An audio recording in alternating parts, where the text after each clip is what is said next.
नमस्कार, जय हिंद। दृष्टि करंट अफेयर्स की सीरीज़ में आपका बहुत बहुत स्वागत करता हूं। दोस्तों, अपने लास्ट वीडियो तक हमने वित्तीय मुद्दों पर चर्चा किया था। अब हम कुछ मिश्रित मुद्दों पर चर्चा करेंगे। मिसलेनियस टॉपिक जो बहुत इंपॉर्टेंट है आपके एग्जाम के दृष्टिकोण से, उन पर चर्चा करते हैं। चलिए देखिए, इसमें पहला दृष्टिबाधितों के लिए मणि एप्लीकेशन के बारे में है। मणि का फुल फॉर्म क्या है? Mobile added node identifier. नाम से ही लग रहा है कि ये नोड को पता करने के लिए इस ऐप को लॉन्च किया गया है 1 जनवरी 2020 को आरबीआई के वर्तमान गवर्नर शक्तिकांत दास जी के द्वारा। ठीक है, इसमें क्या होगा कि जो दृष्टिबाधित लोग हैं वो अपने मोबाइल के कैमरे से नोट को स्कैन करके पता कर सकते हैं कि वो किस वैल्यू की नोट है, 10 की है, 20 की है, 50 की, 100 की। ठीक है, आगे चलते हैं। खाद्यान्न उत्पादन 2019-20 चतुर्थ अग्रिम अनुमान, ये फोर्थ एडवांस एस्टिमेट है। बताया गया कि 2019-20 के लिए कुल प्रोडक्शन कितना होगा। तो इसमें बताया गया कि 296.65 मिलियन टन अनुमानित है। देश में कुल खाद्यान्न कितना होगा? लगभग 3 मिलियन टन खाद्यान्न का उत्पादन किया जाएगा। ठीक है, हमारे यहाँ बहुत ही विरोधाभास देखने को मिलता है कि इतना अधिक उत्पादन होने के बावजूद भी भारत की लगभग 20 करोड़ पॉपुलेशन भुखमरी के कगार पर है। और लॉकडाउन, कोविड-19, इन चीज़ों ने इस समस्या को और भी मुश्किल, टफ बना दिया है। ठीक है, ये जो भुखमरी की प्रॉब्लम है। यहाँ पर देखें तो गेहूं का उत्पादन कितना होगा? 107.59 मिलियन टन होगा।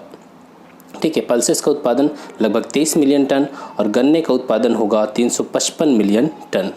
ठीक है, आगे चलते हैं। यहाँ पर सबसे इम्पोर्टेंट आपको यहाँ पर एमएसपी के बारे में जानना जरूरी है। न्यूनतम समर्थन मूल्य। जब धान खेत में नहीं रोपा जा रहा था तो उससे पहले ही एमएसपी कब जारी किया जाता है? फसल बोने से पहले एमएसपी जारी किया जाता है। कौन जारी करता है? तो CCEA, cabinet committee on economic affairs. किसकी सिफारिश पर? तो CACP, ठीक है, commission on agricultural cost and prices. ठीक है, इसकी सिफारिश पर cabinet committee on economic affairs के द्वारा एमएसपी को जारी किया जाता है। तो ये खरीफ की फसल के लिए है। खरीफ की फसल में कौन कौन सी फसलें आती हैं? जैसे धान, ज्वार, बाजरा, रागी, मक्का, अरहर, मूंग, उड़द, मूंगफली, सूरजमुखी, सोयाबीन, कपास, ये सभी किसकी फसलें हैं? खरीफ की फसलें। ठीक है, आपसे खरीफ के बारे में ही पूछा जाएगा। अब यहाँ पर बात करें धान के लिए एमएसपी कितनी है 2020-21 के लिए? तो 1868 जो सामान्य धान है। और ग्रेड ए की बात करें तो ग्रेड ए के लिए 1888 रुपये। ठीक है, ज्वार 2620 रुपये, बाजरा 2150। आपको धान का तो ज़रूर ही याद रखना चाहिए, 1868 और 1888, अर्थात 20 रुपये ज़्यादा है जो किस्म ए का है, ग्रेड ए का है। ठीक है, अब यहाँ पर बात करें अरहर की, तो अरहर की जो एमएसपी है वो कितनी है? 6000 रुपये। ठीक है, 2020-21 के लिए। मूंग की 7196 रुपये। मूंग की जो एमएसपी है वो ज़्यादा है। मूंगफली की 5275 रुपये, 5275। ठीक है, आगे चलते हैं। निर्यात तैयारी सूचकांक 2020 के बारे में है। 26 अगस्त को नीति आयोग के द्वारा प्रतिस्पर्धात्मकता संस्थान इंस्टीट्यूट ऑफ कॉम्पिटिटिवनेस की साझेदारी से इस इंडेक्स को तैयार किया गया। और इसके माध्यम से क्या बताया गया कि कौन सा भारतीय राज्य है या जो भारतीय राज्य हैं उनकी निर्यात करने की तैयारी कितनी बेहतर तरीके से हो चुकी है। ठीक है, तो आइए देखते हैं इसमें कौन से हैं। बताया गया इसमें कि अधिकांश तटीय राज्य सर्वश्रेष्ठ प्रदर्शन करने वाले राज्यों में शामिल हैं, जैसे कि गुजरात, महाराष्ट्र और तमिलनाडु। ये फर्स्ट, सेकंड और थर्ड पोजीशन पे विद्यमान है। गुजरात फर्स्ट पर है, महाराष्ट्र सेकंड और तमिलनाडु थर्ड पोजीशन पे। यूपी की बात करें तो यूपी का स्थान कितना है? 11वां स्थान है। ठीक है, और जो लैंड लॉक्ड स्टेट हैं, अर्थात उनकी बाउंड्री सागर से नहीं मिलती, लैंड लॉक्ड स्टेट, इनमें राजस्थान टॉप पर है, उसके बाद तेलंगाना और हरियाणा। ठीक है, चलिए केंद्र शासित प्रदेशों की बात करें तो इसमें दिल्ली ने सर्वश्रेष्ठ प्रदर्शन किया है।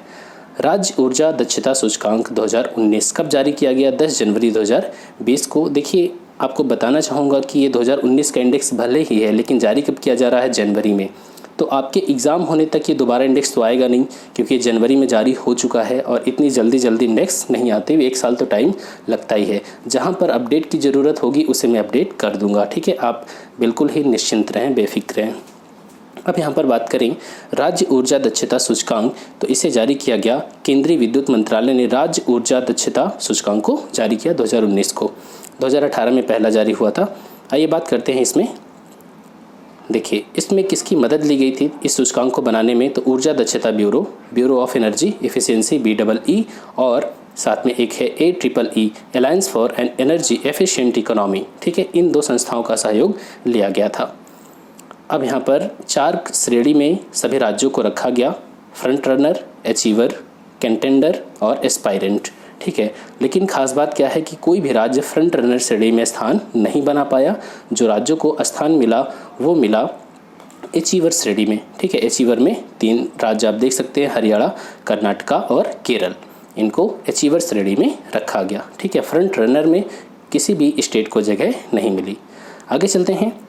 राष्ट्रीय परिवेश वायु गुणवत्ता पर ग्रीन पीस की रिपोर्ट। ग्रीन पीस क्या है? एक अंतर्राष्ट्रीय संगठन है, NGO है, नॉन गवर्नमेंट ऑर्गेनाइजेशन है, जो पर्यावरण के संरक्षण की दिशा में कार्य करता है। तो इसने रिपोर्ट जारी किया भारत के संदर्भ में।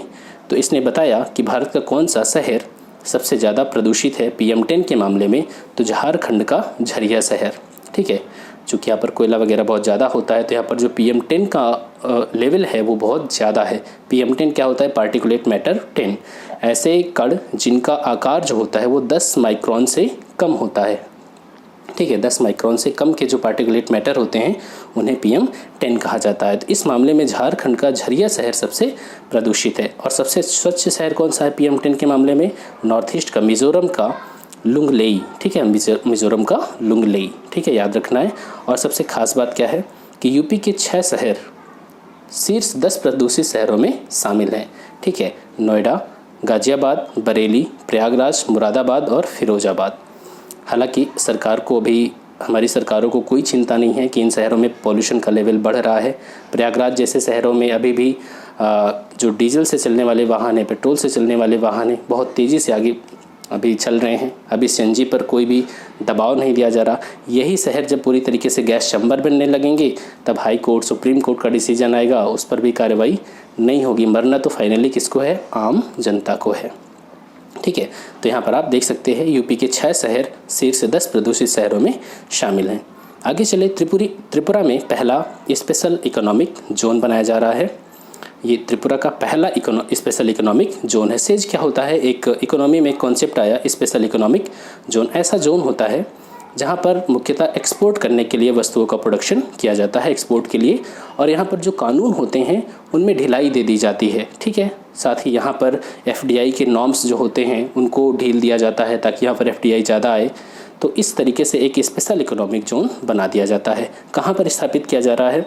दक्षिणी त्रिपुरा जिले के सबरूम स्थित पश्चिम जलेफा गांव में, ठीक है। पश्चिम जलेफा गांव में स्पेशल इकोनॉमिक जोन त्रिपुरा में बनाया जा रहा है। उद्देश्य क्या होगा? मुख्यतः या फूड कृषि आधारित खाद्य प्रसंस्करण हेतु ये स्थापित किया जाएगा, फूड प्रोसेसिंग के लिए, ठीक है। जैसे टमाटर है तो टमाटर का सॉस बनाना, तो इस तरीके से इसका विकास किया जा रहा है त्रिपुरा औद्योगिक विकास निगम लिमिटेड के द्वारा। आगे चलते हैं। कच्चे इस्पात का उत्पादन वर्ल्ड स्टील एसोसिएशन, इसके द्वारा एक रिपोर्ट जारी की गई और बताया गया कि कौन सा देश स्टील उत्पादन में टॉप पर है। तो चीन अभी शीर्ष पर बना हुआ है, और उसके बाद भारत है, और उसके बाद जापान है। भारत ने जापान को पीछे छोड़ करके 2nd पोजीशन प्राप्त किया है, ठीक है। आप यहाँ पर देख सकते हैं चीन, भारत, जापान। आगे चले। HPCL और PGCIL को महारत्न का दर्जा। हमारे यहाँ 3 कैटेगरी हैं, HPCL महारत्न, नवरत्न और मिनी रत्न, ठीक है। तो इस आधार पे अब हम बात करेंगे यहाँ पर महारत्न की। इन 2 कंपनियों को महारत्न का दर्जा देने के बाद अब कितनी कुल कंपनियां हो गई हैं जो महारत्न की श्रेणी में हैं? तो कुल 10 कंपनियां हो गई हैं। कौन कौन सी? आप यहाँ पर देख सकते हैं। BHEL Bharat heavy electricals limited, BPCL, CIL, गेल, IOCL, NTPC, ONGC, cell, PGCIL और HPCL। नवरत्न की बात करें तो नवरत्न में कितनी कंपनियां हैं इस समय हैं 14 कंपनियां नवरत्न श्रेणी में शामिल हैं, ठीक है। विश्व निवेश रिपोर्ट 2020 के बारे में है। इसको किसके द्वारा जारी किया जाता है? अंकटाड के द्वारा जारी किया जाता है।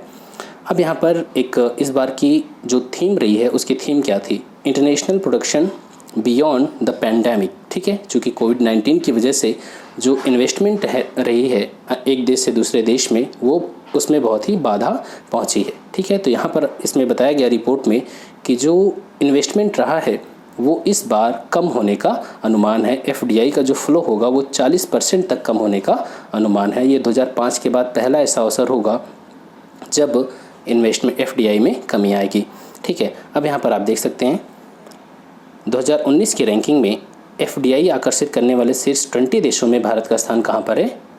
9वां स्थान रहा, जबकि 2018 में भारत की रैंकिंग कितनी थी?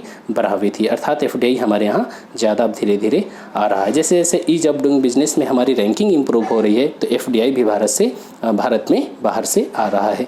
ठीक है, अब यहाँ पर आप देख सकते हैं कि सबसे ज़्यादा इनफ्लो कहाँ पर हुआ? अमेरिका में सबसे ज़्यादा FDI, तो टॉप पर यहाँ पर अमेरिका और सेकंड पोजीशन पे कौन है? चाइना। ठीक है, आगे बढ़ते हैं। अब FDI आउटफ्लो की बात करें, अर्थात कहाँ से FDI सबसे ज़्यादा बाहर जाता है, तो कौन है? जापान टॉप पर है और उसके बाद सेकंड पोजीशन पे कौन? अमेरिका। ठीक है, आगे चलते हैं।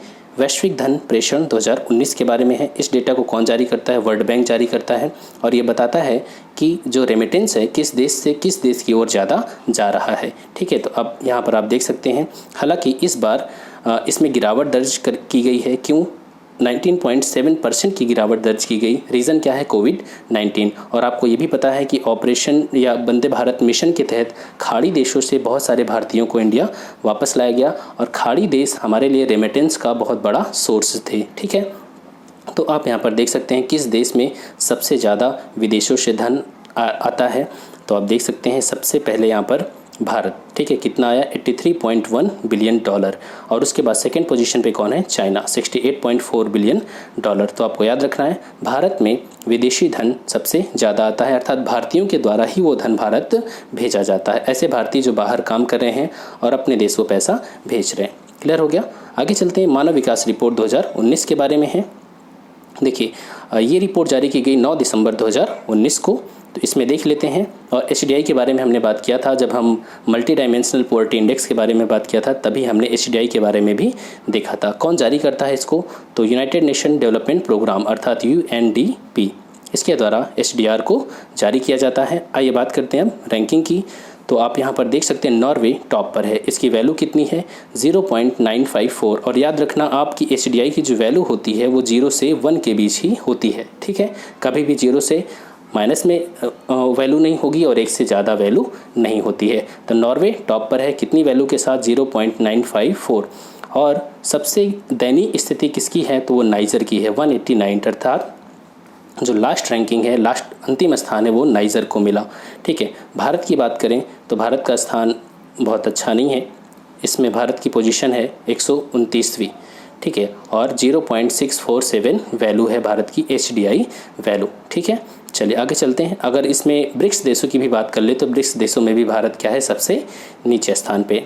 Ease of doing business index 2020 report कब जारी की गई? 24 अक्टूबर 2019 को। किसके द्वारा जारी किया जाता है? वर्ल्ड बैंक ग्रुप के द्वारा इस रिपोर्ट को जारी किया जाता है। और इसमें ईज ऑफ डूइंग बिजनेस में क्या देखा जाता है कि किस देश में बिजनेस करना आसान है, कंपनी को इस्टेब्लिश करना आसान है, अगर कंपनी काम नहीं कर पा रही तो उसे कितनी जल्दी वो एग्जिट कर सकती है उस देश से, ये ईजी है या नहीं। तो इस आधार पे ईज़ ऑफ डूइंग बिजनेस निकाला जाता है।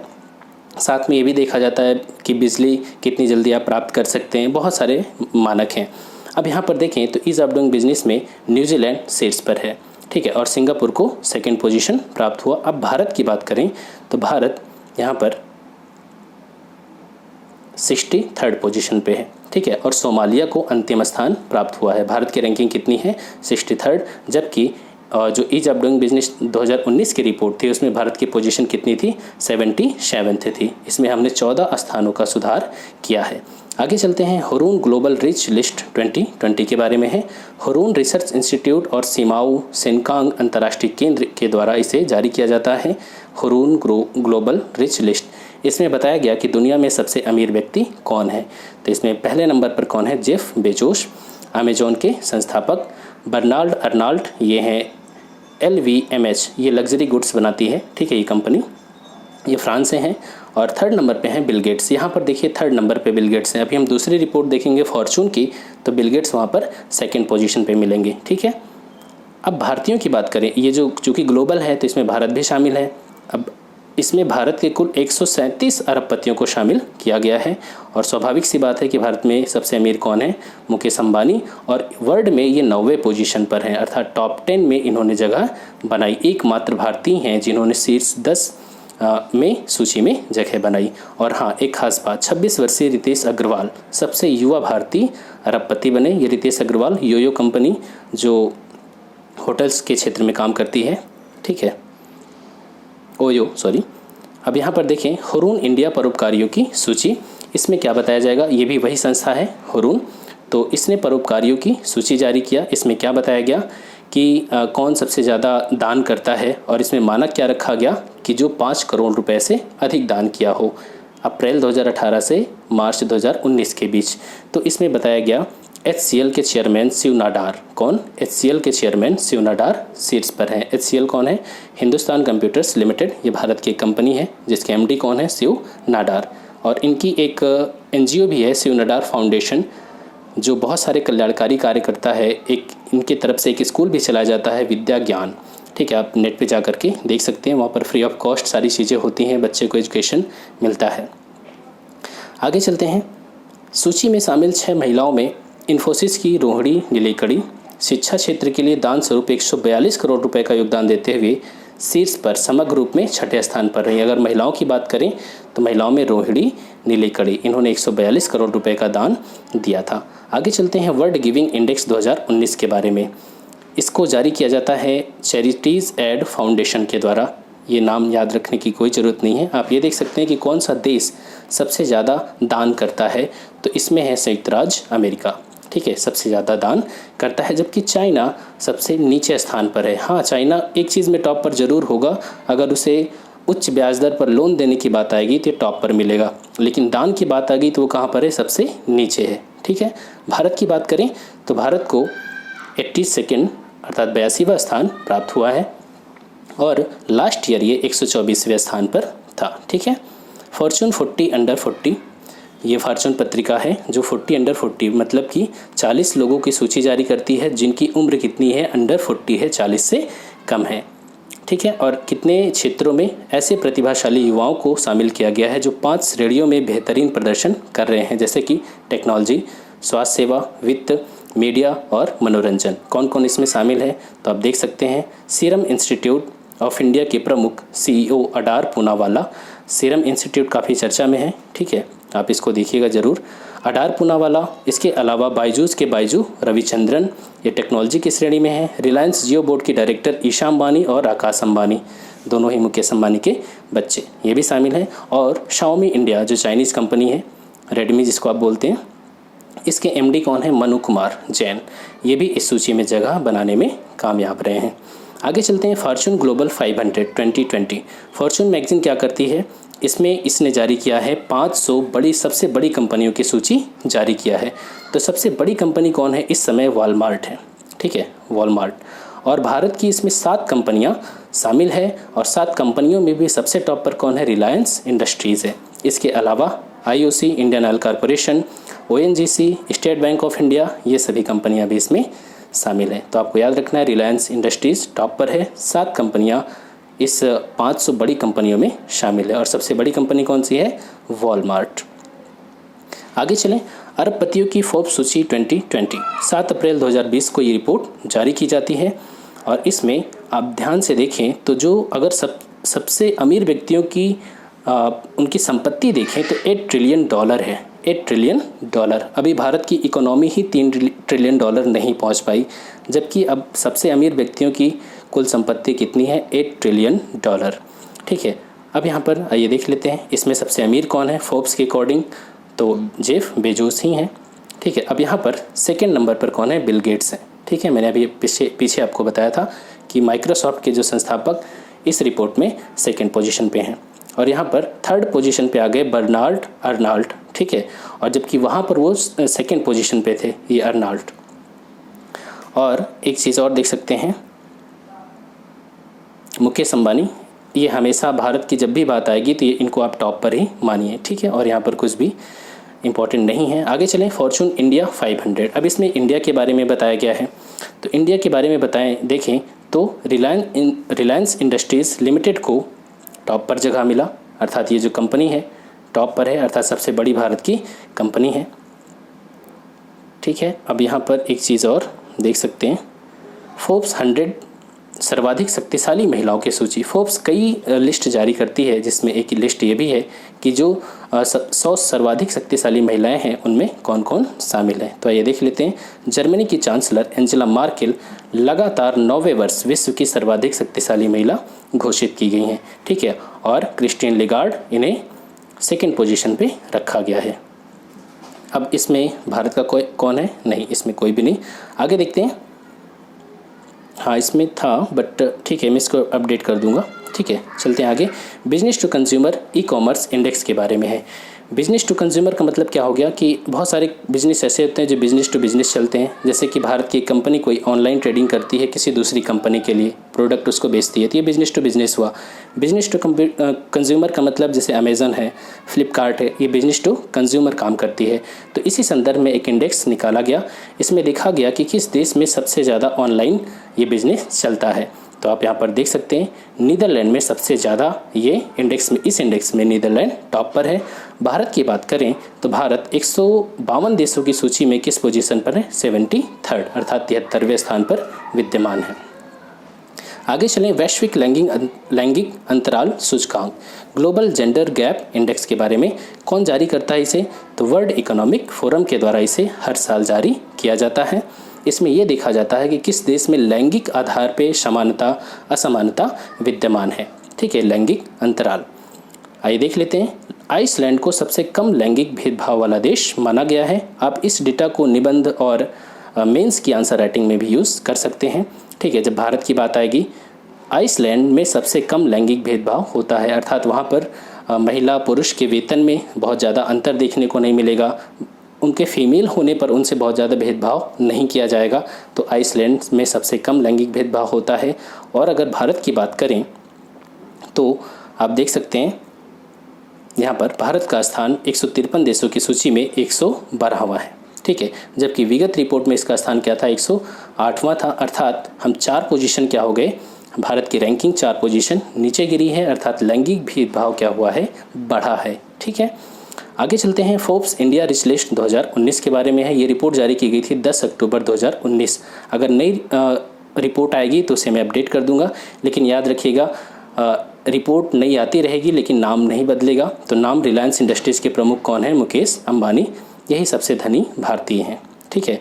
और यहाँ पर देख सकते हैं गौतम अडानी और हिंदुजा बंधु, ये दूसरे और तीसरे पोजीशन पे विद्यमान है, गौतम अडानी और हिंदुजा बंधु, ठीक है। कुछ बातें और इसमें हैं। बायजू रविचंद्रन सबसे कम उम्र के सर्वाधिक धनी भारतीय हैं। और यहाँ पर सबसे धनी महिला कौन है? तो सावित्री जिंदल, ठीक है। सावित्री जिंदल सबसे धनी भारतीय महिला है। वैश्विक स्वास्थ्य सुरक्षा सूचकांक 2019 कौन जारी करता है इसको? Nuclear threat initiative, John Hopkins centre for health security, economist intelligence unit, इनके द्वारा मिल करके इस इंडेक्स को जारी किया जाता है। इसमें यह देखा जाता है कि कौन सा देश स्वास्थ्य अपने नागरिकों के स्वास्थ्य के प्रति बहुत ही ज़्यादा संवेदनशील है, कोई समस्या होती है तो कितनी तेज़ी से रिस्पॉन्ड करता है, बहुत सारे इसके मानक हैं। अब यहाँ पर देखें तो इसमें टॉप पर कौन है हेल्थ इंडेक्स में? संयुक्त राज्य अमेरिका है, ठीक है। भारत की बात करें तो भारत का स्थान है 57th, ठीक है। नेक्स्ट टॉपिक, विश्व आर्थिक स्वतंत्रता सूचकांक 2020, ठीक है। ये 2019 का डेटा है और अभी हाल ही में 2-3 दिन पहले, लगभग जब मैं इस वीडियो को रिकॉर्ड कर रहा हूँ उस दिन से 3 दिन पहले ये इंडेक्स नया आ चुका है 2020 के बारे में। विश्व आर्थिक स्वतंत्रता सूचकांक कौन जारी करता है? फ्रेजर इंस्टीट्यूट इस रिपोर्ट को जारी करता है। इसमें अगर टॉप पर आप देखें तो इसमें हांगकांग टॉप पर बना हुआ है, ठीक है, हांगकांग टॉप पर है। और भारत की रैंकिंग कितनी है? भारत की रैंकिंग 79th हुआ करती थी 2019 में, और इस बार भारत की रैंकिंग कितनी है? 105 है, ठीक है। भारत की रैंकिंग 105 है। हालांकि एक चीज़ मैं आपको बताना चाहूँगा, चूँकि मैंने टॉप पर कौन है उसको अपडेट नहीं किया, ठीक है। तो आप भारत की रैंकिंग यहाँ पर याद रखें, 105 पोजीशन है, 79 से गिर करके कहाँ पर पहुँच गई? 105 पे। क्लियर हो गया?